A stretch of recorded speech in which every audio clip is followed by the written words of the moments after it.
In the year 570 AD, the sands of Arabia stood on the brink of an event that would change history forever. In the heart of Yemen, the ambitious governor Abraha sought to shift the center of the world to his own kingdom. He constructed Al-Kulais, a cathedral so magnificent that its gold-plated spires seemed to pierce the heavens. Abraha intended for this monument to replace the Kaaba in Mecca as the primary site of pilgrimage. But the hearts of the Arabs remained tethered to the ancient house built by Ibrahim, ignoring Abraha's grand design.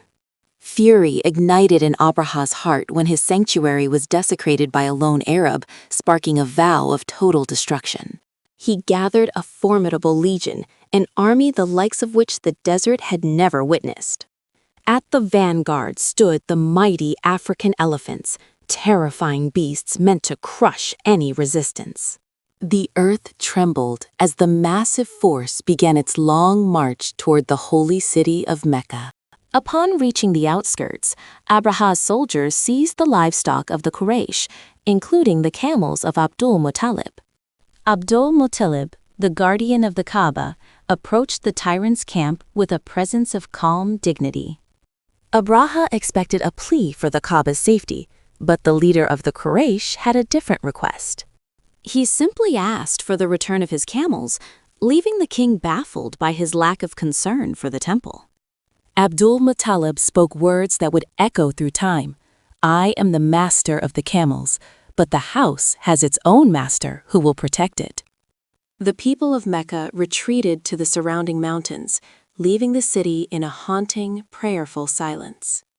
As the sun rose on the day of the assault, Abraha ordered his chief elephant, Mahmud, to charge the Kaaba. But a divine weight seemed to anchor the beast as it knelt in the sand, refusing to take a single step toward the house. When turned toward Yemen or Syria, the elephant would run, but toward the Kaaba, it remained as still as stone. Suddenly, the horizon darkened, not with clouds, but with a celestial swarm approaching from the Red Sea. The Ababil birds arrived in waves, each carrying 3 small stones in their beaks and talons. The birds began to rain down the stones, which struck with the force and precision of falling stars. No armor could withstand the impact. The army that felt invincible was dismantled by the smallest of creatures.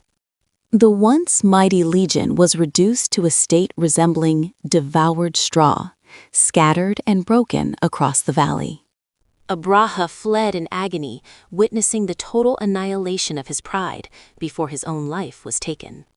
The miracle was a sign to the world that the sacred house was under the protection of the Almighty. The year of the elephant became a symbol of divine victory, preparing the land for the light that was soon to be born. The story remains a testament to the fact that no earthly power can overcome the will of the Creator.